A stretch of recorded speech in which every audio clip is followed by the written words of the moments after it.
श्रीकृष्ण शरणं मम श्रीकृष्ण शरणं એ યમુનાજીનું આધ્યાત્મિક સ્વરૂપ ત્યાં યમુનાજીનું છે. એટલે યમુનાજીમાં જે સ્નાન કરે એના સમસ્ત પાપો જાય. એટલે ત્યાં યમુનાજી તીર્થ રૂપા છે. એ યમુનાજીનું આધ્યાત્મિક સ્વરૂપ. અને શ્રી યમુનાજી મુકુંદરતી વર્ધિની નમત કૃષ્ણ તુર્ય પ્રિયામ ઠાકોરજીના ચતુર્થ પ્રિયા છે. અને એ ચતુર્થ પ્રિયા સ્વામીની છે. અને એટલા માટે એ યમુનાજીનું આદિ દૈવિક સ્વરૂપ છે.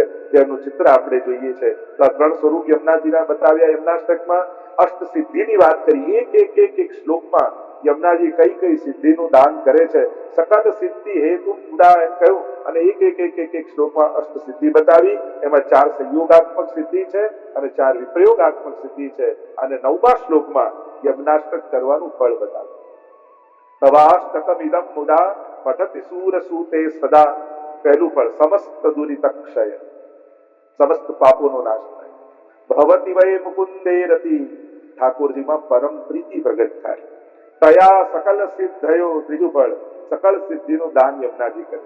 મુરારી પુષ્ટ સંતુષ્ટતિ, ઠાકોરજીને પરમ સંતોષનો અનુભવ થાય. અને પાંચમું કહ્યું સ્વભાવ વિજયો ભવે વદતિ વલ્લભ શ્રી હરે. અને પાંચમું ફળ કહ્યું સ્વભાવ પર વિજય થાય. આમ 5 ફળ 9મા શ્લોકમાં બતાવ્યા. અને સૌથી પહેલો ગ્રંથ ષોડશ ગ્રંથ માનો કે શ્રી યમુનાષ્ટક રચવામાં આવ્યો. આ કારણ શ્રી યમુનાજીની કૃપા થાય તો યમુનાજી ભક્તિનું દાન કરે અને ભક્તિની પ્રાપ્તિ થાય તો આ પુષ્ટિ ભક્તિ માર્ગના બધા જ સિદ્ધાંતોને આપણે પાળી શકીએ. અને એટલા માટે શ્રી યમુનાષ્ટકનું આપણે ત્યાં વિશેષ મહાત્મ્ય છે. અને મહાપ્રભુજીની આજ્ઞા છે. એટલે દરેક વૈષ્ણવે યમુનાષ્ટકનો પાઠ તો અચૂક કરવો જ જોઈએ. એ ભક્તિની દાત્રી છે. અને શ્રી યમુનાજી કૃપા કરશે તો ઠાકોરજી સહજમાં પ્રાપ્ત થશે. એટલા માટે યમુનાષ્ટક તો અચૂક સર્વ વૈષ્ણવે કરવું જોઈએ. તો આટલું જ સાર રૂપે હું કહું છું, જેથી વધારે આપણે શ્લોક બધાના પ્રશ્નો આવરી શકીએ. બાકી યમુનાષ્ટકના એક શ્લોકોનું લેવા જઈએ તો યમુનાષ્ટક પર આખી કથા થઈ જાય અને આપણો સમય એમાં જ જતો રહે. તો આવા શ્રી યમુનાજી છે એટલે આપણે સંકલ્પિત થઈશું કે રોજ યમુનાષ્ટકનો પાઠ કરીશું. અસ્તુ. જે બીજો ક્વેશ્ચન એ છે કે ઘરમાં બિરાજેલ વડીલોની સેવા એક પેઢી ના કરે અને બીજી પેઢી કન્ટિન્યુ કરવી હોય તો શું તેને ઠાકોરજી પુષ્ટાવાની જરૂર છે અથવા તો વલ્લભપુરની આજ્ઞા લઈને કરે એ યોગ્ય છે? એટલે મહત્વની વાત કે જો સેવા વડીલોએ બંધ કરી દીધી હોય અને બીજે પધરાવી દીધા હોય તો એ વૈષ્ણવે ઠાકોરજી કારણ કે સેવા બીજે બિરાજે છે એટલે ફરી એ સ્વરૂપ તો કદાચ ન પ્રાપ્ત થાય તો પાછું નવું સ્વરૂપ પધરાવી વલ્લભપુર પાસે જઈને પુષ્ટાવવું જોઈએ. અને એમની પાસે યથા યોગ્ય આજ્ઞા લઈ.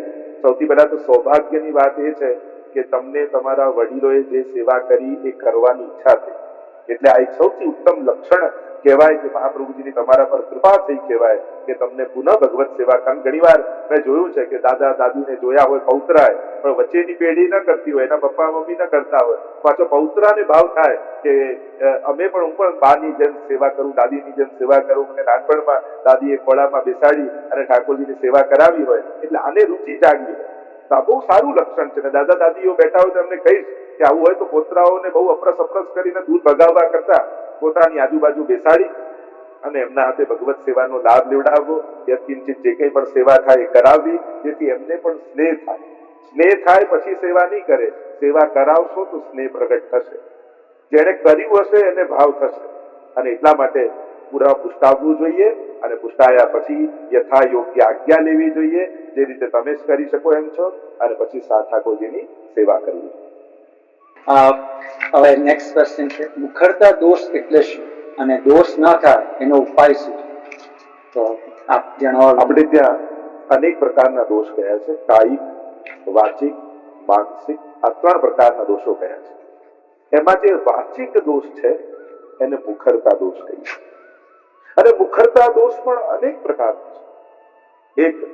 એવા અનેક પ્રકાર અત્યારે તો બહુ વિસ્તાર નહીં કરી શકું પણ જેમ પ્રભુ ગુરુ યા વૈષ્ણવ સંબંધી કોઈ નિંદનીય વાત કરવી યા પ્રભુ માટે લૌકિક શબ્દોનો પ્રયોગ કરવો યા ઠાકોરજી યા ગુરુની આગળ પોતાની પ્રશંસા સ્વમુખે કરવી યા કોઈ વૈષ્ણવની આગળ બીજા કોઈ વૈષ્ણવની નિંદા કરવી યા પોતાના બુદ્ધિનો કાંઈક ને કાંઈક તર્ક કુતર્ક આપી અને મહાપ્રભુજીની વાણીમાં અવિશ્વાસ કરવો કે આ બધા સિદ્ધાંતો તો બધા 500 વર્ષ પહેલા લખાયેલા અને હવે તો કઈ પ્રેક્ટિકલ હવે તો દુનિયા બદલાઈ ગઈ છે અને હવે આમ થતું હશે આમ થતું એમ કરીને ગુરુની વાણીમાં શંકા કરે યા ભગવત શાસ્ત્રોમાં દોષ કાઢવો આવા બહુ લાંબુ લિસ્ટ કરી શકાય કે આ બધા મુખરતા દોષોમાં જેમ રામાનંદ પંડિતનો પ્રસંગ આવે છે આપણે ત્યાં વાર્તા સાહિત્યમાં મહાપ્રભુજીએ મુકામ કર્યો હતો રામાનંદ પંડિતના ઘરે અને રામાનંદ પંડિતના પત્ની હતા અને ત્યાં બોલ્યા કે આ તું ગોબર ને બધું છાણા ને બધું લઈ લેજો નહીં તો પછી બાપરીના સેવકો આવીને લઈ જશે સવારે અને જ્યાં આ વચન સાંભળ્યા મહાપ્રભુજી અને મહાપ્રભુજીએ કહ્યું કે મારી નિંદા કરી હોત તો ચાલી જાત ઠાકોરજીની નિંદા કરી હોત તો હું ક્ષમા કરાવી દે પણ તે વૈષ્ણવની નિંદા કરી છે તો હું તને માફ નહીં કરીશ અને મહાપ્રભુજી એ સમયનો ત્યાગ કર્યો એવા વાર્તા સાહિત્યમાં હું તમને અનેક પ્રમાણ આપી શકું કે એક ખાલી વૈષ્ણવ ઉપર શંકાના વચનો બોલ્યા તો મહાપ્રભુજીએ ત્યાગ કર્યું આ મુખરતા દોષ છે એ રીતે બીરબલ જેમ અકબર બાદશાહના નવરત્નો હતા એ નવરત્નમાંથી મોટા ભાગના રત્નો ગુસાઈજીના સેવક છે ગુસાઈજીના સેવકો હતા એમાંના એક સેવક બીરબલ જે અકબર બીરબલની વાર્તાઓ કેટલી પ્રસિદ્ધ છે એ બીરબલ પણ ગુસાઈજીના પહેલા સેવક હતા અને ગુસાઈજી આગ્રા જતા પરદેશ કરવા ત્યારે બીરબલના ઘરે મુકામ કરતા એવા ગુસાઈજીથી પ્રભાવિત હતા પણ એકવાર જયારે ગુસાઈજી પરદેશ કરવા પધારે ત્યારે બીરબલ સહજમાં કે ગુસાઈજી એમના સેવકોની આગળ વાત કરવા લાગ્યા કે આ ગુસાઈજી કેમ પધારે છે શું એમને સેવાની જરૂર છે જો સેવાની જરૂર હોય તો આવી રીતે પરદેશ કરવાની જરૂર નથી એમને જેટલું ધન જોઈતું હું એકલો આપી દઉં થોડો ગીતા ભાવથી કીધું હોત પુરણમલની જેમ કે હું મંદિર બાંધી દઈશ તો આદરણીય થાય પણ ક્યાંક મનમાં મદ આવ્યો કે હું એકલો બેઠો છું ને એમને ક્યાં વળવાની ત્યારે ગુસાઈજીના આ શબ્દો કર્ણમાં પડ્યા ગુસાઈજીએ કહ્યું અરે મૂર્ખ તું એમ માને છે કે સેવા માટે અમે જઈએ અમે તો દૈવી જીવોના ઉદ્ધાર માટે ઘર ઘર સુધી પહોંચીએ છીએ અને ગુસાઈજી એ સમય એટલું બોલ્યા કે બીરબલ ભલો વૈષ્ણવ છો પર અબ હમારે કામ કો નહીં રહે કે એમ ભલો હતો પણ હવે આવા અહંકારના વચનો એના મનમાં આવ્યા તો હવે મારા કામનો નથી રહ્યો એ સમયનો ત્યાગ કર્યો અને પછી બીરબલ પદીને ઇલાહી ધર્મ જે અકબર બાદશાહે બનાવ્યો ને એમાં ગયો ને એવી બધી પાછળની ઘટનાઓ પણ એવા ઘણા બધા આપણે ત્યાં એ પેલા બાઈનો પ્રસંગ 252 માં આવે છે કે જમીન માપવા વાળો એમના ઘરે આવે અને બધી જગ્યાએ બધા પોતાના જમીન માપતા હતા અને એકલા માજી આ ગુસાઈજીના સેવક રહે ને એટલા ભાવથી ઠાકોરજીને લાલ લડાવે ઠાકોરજી પણ સાનું ભાવ જતાવે અને જમીન માપવા વાળો આવ્યો ને એને દયા આવી કે ચલો આ માજી છે તો એને થોડી જમીન વધારે એના ઘરની માપી દઉં તો જયારે બાઉન્ડ્રી કરે તો વધારે એને જગ્યા મળે એટલે એને જમીન વધારે માપી માજીને કહ્યું જો તમે આવા ભગવતી છો તો તમારા માટે વધારે જમીન માપી આપું તો માજીથી ભૂલથી એટલું બોલાઈ ગયું અરે તે વધારે જમીન આપી તે તો મને જીવાડી દીધી એ જ સમયે ઠાકોરજી પીઠ દઈને બિરાજી અરે તને જીવાડનારો હું અંદર બેઠો છું અને આ ટુકડો જમીન આપનાર તને જીવાડનારો છે અને હું તારો ત્યાગ કરું તો આ બધા મુખરતા દોષો છે વિચાર કરો આટલી નાની નાની વાતમાં આવા મોટા પરિણામ મળતા હોય તો આવા નાના દોષો રોજ બરોજ આપણે નથી કરતા ક્યાંક અન્યાશ્રયના વચનો આ ઠાકોરજીથી કાર્ય નથી થતું લાવ ત્યાં જઈને પગે લાગી આવી ત્યાં પેલું ચડાઈ આવીએ ત્યાં માથું નમાવી આવી આ બી દોષ છે મુખરતા દોષ અન્યાશ્રય સંબંધી શબ્દો બોલવા એ પણ એક મુખરતા દોષનો એક બહુ મોટો વિસ્તાર આપણે કરી શકીએ છીએ આખું વર્ગીકરણ કરી શકીએ છીએ એ સ્વકેન્દ્રિત પણ એવા વચનો નીકળે પ્રભુ કેન્દ્રિત પણ નીકળે અને એટલા માટે વૈષ્ણવે હંમેશા મુખરતા દોષની સાફ હરિરાયજી તો શિક્ષા પત્રમાં વાડે ઘડીએ એવા વચનો કહે છે કે વૈષ્ણવે વાણીનો સંયમ રાખવો કારણ કે મૌન રહેવું સહેલું છે વધારે બોલવું સહેલું છે પણ ક્યારે બોલવું ને ક્યારે ચૂપ રહેવું એ સમજ આવી બહુ કઠિન છે તો જેના મનમાં સતત ભગવત નામ રહે એની વાણીમાં ભગવત નામ રહે એટલે ભલે ભાવ અભાવ કુભાવ કોઈ પણ રીતે બંનેનું ભગવત નામ મુખમાં રાખવું જેથી મુખરતા દોષ આપણો નથી જાય સાવધાન રહેવું વૈષ્ણવે ક્યારે મારા મુખમાંથી એવું કાંઈ ન નીકળે કે જેથી હરિ ગુરુ વૈષ્ણવ મારા પર નારાજ થઈ જાય હરિરાયજી કે દીજે ચાર રતન આસન જન વાણી મધુર યથાશક્તિ સોવર વાણી મધુર કહ્યું છે અને એટલા માટે વૈષ્ણવે સતત સાવધાન રહેવું. બાકી આ મુખરતા દોષની ચર્ચા હરિરાયજી પણ શિક્ષાપત્રમાં અનેક રૂપે કરી છે, ભગવતીઓએ કીર્તન સાહિત્યમાં પણ અનેક રૂપે ગાયું છે. અને એટલા માટે વૈષ્ણવે પોતાની વાણી માટે સદાય સંયમ, સ્વાદ અને વાદ આ બંનેમાં સાવધાન રહી અને જીવવાનો ઉપયોગ કરવો. અને વાકપતિ શ્રી વલ્લભનું સ્મરણ કરવું અને વિનંતી કરવી, હે શ્રી વલ્લભ, અમારા મુખમાં એવી વાણી આપજો જેથી औरन को શીતલ કરે और આપનું શીતલ હોય, અમને ઠંડક થાય અને અમારી સાથે જે વાત કરે એને પણ અમે શીતલતા આપી શકીએ, એવી વાણી અમારા મુખમાં વિરાજે, એવું શ્રી વલ્લભના ચરણોમાં વિનંતી. અસ્તુ. બીજો ક્વેશ્ચન સેવા રિલેટેડ છે કે જાણતા અજાણતા સેવામાં હું પણ આવી જાય તો શું ઠાકોરજી એ સેવા અંગીકાર કરે અને વૈષ્ણવને દોષ લાગે? એના એક્ઝામ્પલ રૂપે એવું લખ્યું છે કે જ્યારે વૈષ્ણવ કહે કે આ માલાજી મેં બનાવી છે તો ઠાકોરજીને આજે આ જ પહેરાવો, અથવા વૈષ્ણવ કહે કે આ મારી સામગ્રી છે તો ઠાકોરજીને આ જ આગળ ધરાવો, તો એના વિશે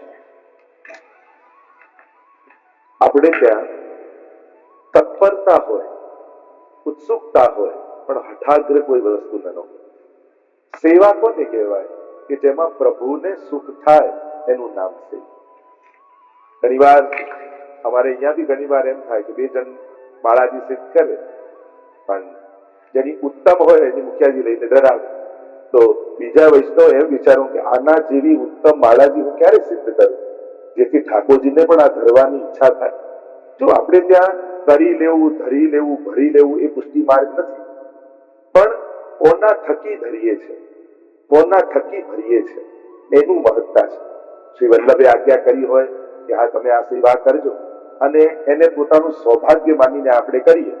જો સેવામાં મદ આવે એ તો ઠાકોરજીને આપણે વિનંતી એ જ કરવી, કારણ કે અહંકાર એવો છે કે ક્યારે કયા રૂપમાં આવી જાય ખબર ન પડે. મને તો કોઈ વાતનો ઈગો નહીં, એ વાતનો ઈગો આવી જાય તો અહંકારનો તો કોઈ ભરોસો નથી, એ ક્યારે કયા કપડા પહેરીને આપણે અંદર પ્રવેશી જાય.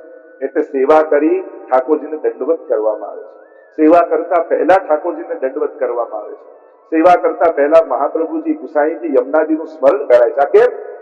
એનું કારણ જે કે મહાપ્રભુજીને વિનંતી એ કરીએ છીએ કે હે શ્રી વલ્લભ એવી કૃપા કરજો કે મારા મનમાં સેવા કરવાનો ક્યારે મદ કે અહંકાર થાય. આ આપની કૃપા થકી સેવા હું કરું છું ને મારાથી થાય છે ત્યાં સુધી એમ માનતા રહીશું તો મદ આવવાની સંભાવના છે. પણ હું સેવા નથી કરતો યા હું સેવા નથી કરતી, હું તો મહાપ્રભુજી અને વલ્લભની આજ્ઞાનું પાલન કરું છું. અમે કોણ સેવા કરી શકવાના?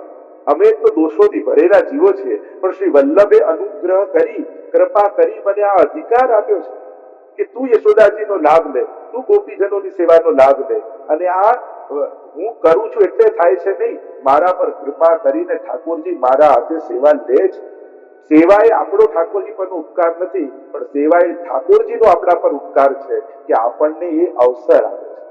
અને જયારે આ રીતે સેવાને લઈશું કે આજે ઠાકોરજીએ જો મને બુહારી કરવાનો અવસર આપ્યો, આજે ઠાકોરજીને મને માળા કરવાનો અવસર આપ્યો, આજે ઠાકોરજીએ મને સામગ્રી કરવાનો અવસર આપ્યો, એમ પોતાનું સૌભાગ્ય માનીને સ્વીકારીશું કે આજે ઠાકોરજીની ખૂબ કૃપા થઈ કે એમણે મને આ મોકો આપ્યો. તો હંમેશા એવું લાગશે કે પ્રભુ મારા પર ઉપકાર કરે છે કે મને આ તક આપે છે.